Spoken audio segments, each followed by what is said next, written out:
For years, they preached a message of divine intervention and miraculous healing.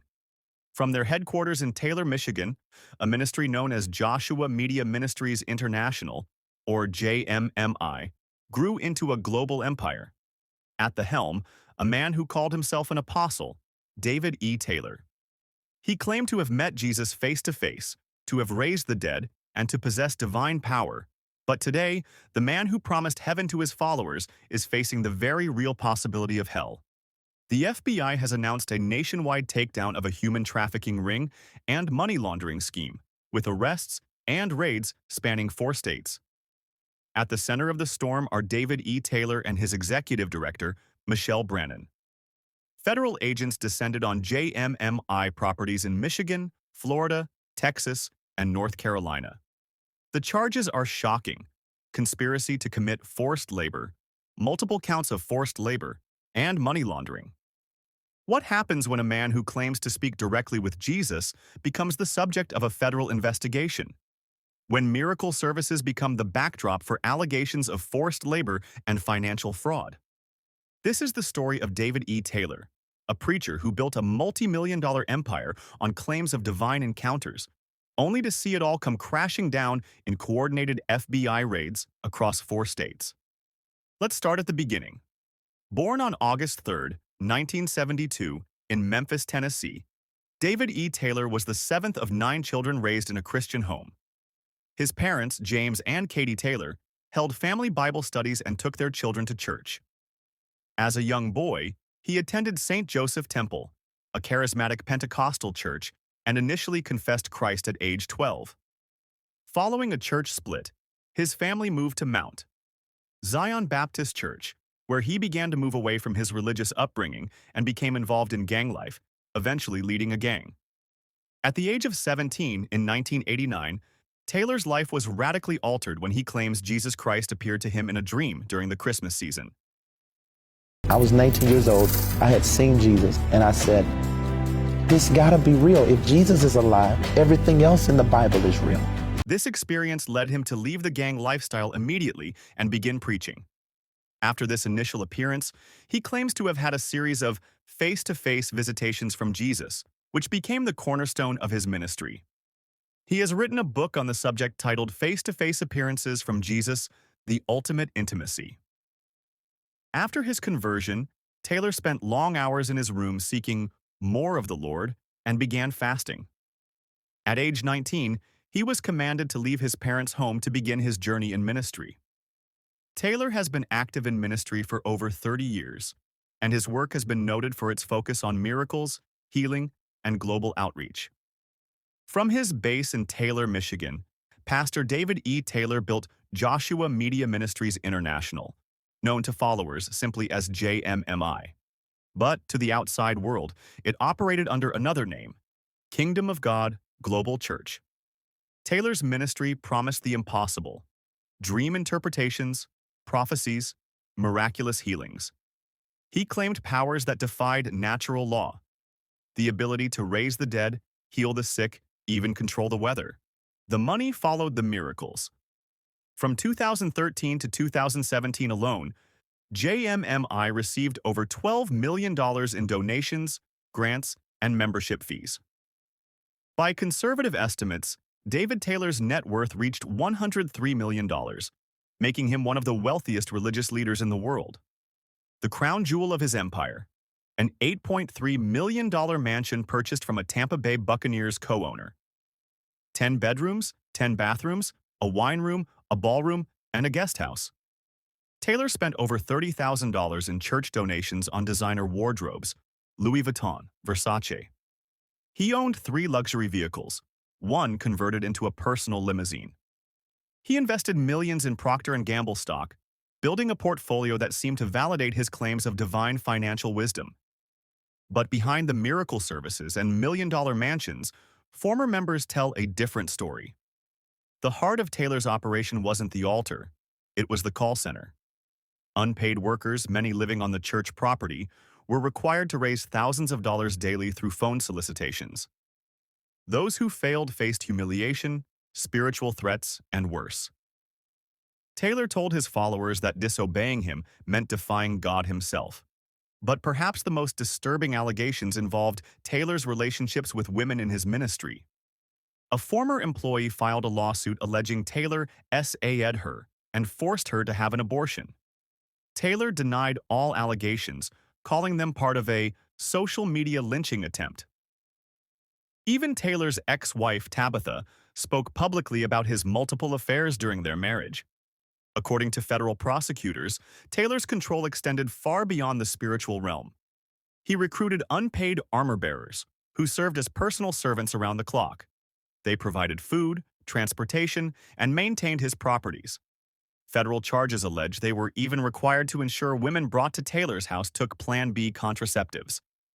Former members say Taylor forced workers to legally declare themselves homeless so he could control their government benefits, including EBT food assistance cards.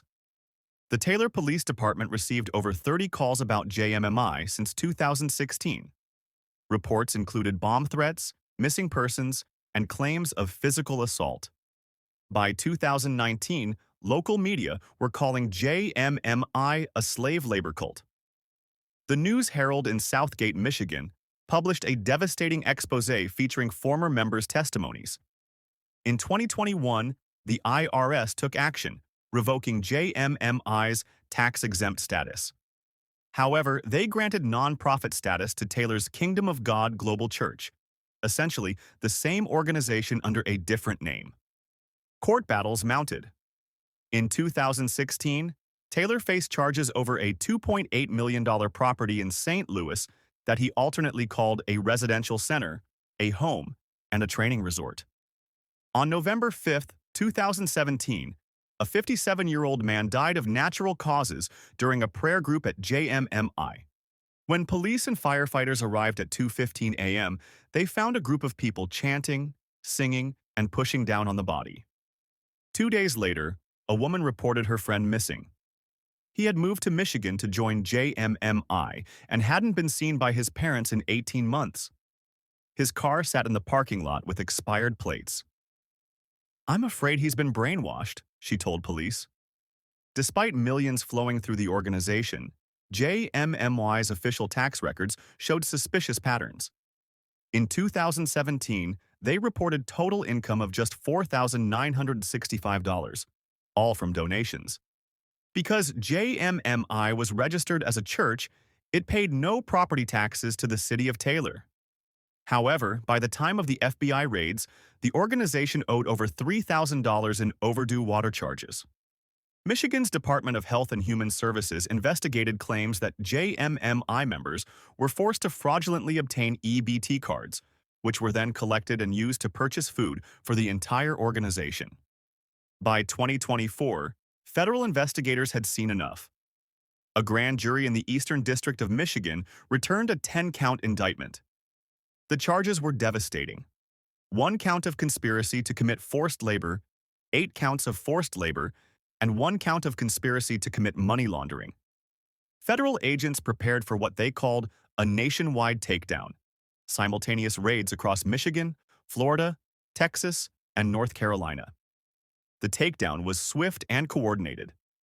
At dawn on the 27th of August 2025, FBI agents simultaneously struck properties in Michigan, Florida, Texas, and North Carolina. In Houston, agents stormed a former hotel owned by the ministry, escorting out 17 individuals. The building was supposedly being converted into a Bible school and missionary housing. In Durham, North Carolina, FBI agents raided a home displaying a large banner for the ministry's alternate name, Kingdom of God Global Church. David Taylor, 53, was arrested at the ministry's Tampa property. Michelle Brannon, 56, was taken into custody in Florida. Both now face a 10-count federal indictment. According to the Department of Justice, what Taylor and Brannon called a ministry was actually a sophisticated forced labor operation. Workers at call centers were required to raise millions in donations, unpaid, under threats, and living in conditions prosecutors describe as modern-day slavery. The scheme was elegant in its cruelty. Workers had to meet impossible fundraising quotas. When they failed, punishments followed: food deprivation, sleep deprivation, public humiliation, and threats of eternal damnation. "We must make them fast and pray," Taylor allegedly texted staff members, ordering them to withhold food from workers who didn't meet their quotas. To potential donors, the ministry painted a picture of charitable work, combating human trafficking, helping the needy. The irony is staggering. Instead, prosecutors say the money-funded luxury properties, expensive vehicles, boats, jet skis, and ATVs. Since 2014, Taylor alone has received approximately $50 million in donations. In 2022, the ministry purchased an $8.3 million mansion in Tampa, Florida, claiming it as a tax-exempt parsonage. But the financial fraud was only part of the story. According to the indictment, Taylor exercised total control over his victims' lives. Gospel singer Vicky Yohe came forward, alleging that Taylor manipulated women with expensive gifts and threatened her with cancer if she spoke out against him. Even Taylor's ex-wife Tabitha spoke publicly about his multiple affairs during their marriage. In 2021, the IRS revoked the tax-exempt status of Joshua Media Ministries International, though it granted nonprofit status to Taylor's Kingdom of God Global Church. "Money laundering is tax evasion in progress," said IRS criminal investigation agent Karen Wingard. And in this case, the proceeds funded an alleged human trafficking ring and supported a luxury lifestyle under the guise of a religious ministry. The Department of Justice has called this a nationwide takedown of a human trafficking scheme that operated across multiple states for over a decade. The federal grand jury indictment includes 10 counts total: 1 count of conspiracy to commit forced labor, 8 counts of forced labor, and 1 count of conspiracy to commit money laundering. If convicted on all charges, both Taylor and Brannon face up to 20 years in federal prison for each count. Today, the JMMI properties sit largely empty. The call centers are silent. The armor bearers have found their freedom. Federal agents are working to trace and recover millions of dollars allegedly stolen from donors who believed they were supporting charitable work. The David Taylor case raises profound questions about the intersection of religious freedom and criminal exploitation. How did an organization operate for over a decade with such alleged abuses? What oversight exists for religious organizations claiming tax exemptions? This investigation is far from over. The FBI continues to process evidence seized from properties across 4 states. They're asking anyone with information about Joshua Media Ministries International to come forward. For the victims, those who spent years under psychological and physical coercion, working without pay while their labor-funded luxury lifestyles, this arrest represents the first step toward justice. As David Taylor and Michelle Brannon await trial, their case serves as a stark reminder that claims of divine authority do not place anyone above human law. The legal process will ultimately determine their guilt or innocence. But for the survivors who found the courage to speak out, justice has already begun. What do you think? How do we balance religious freedom with protecting people from potential exploitation? Share your thoughts in the comments below. Remember to subscribe for more investigative content, and we'll see you in the next one.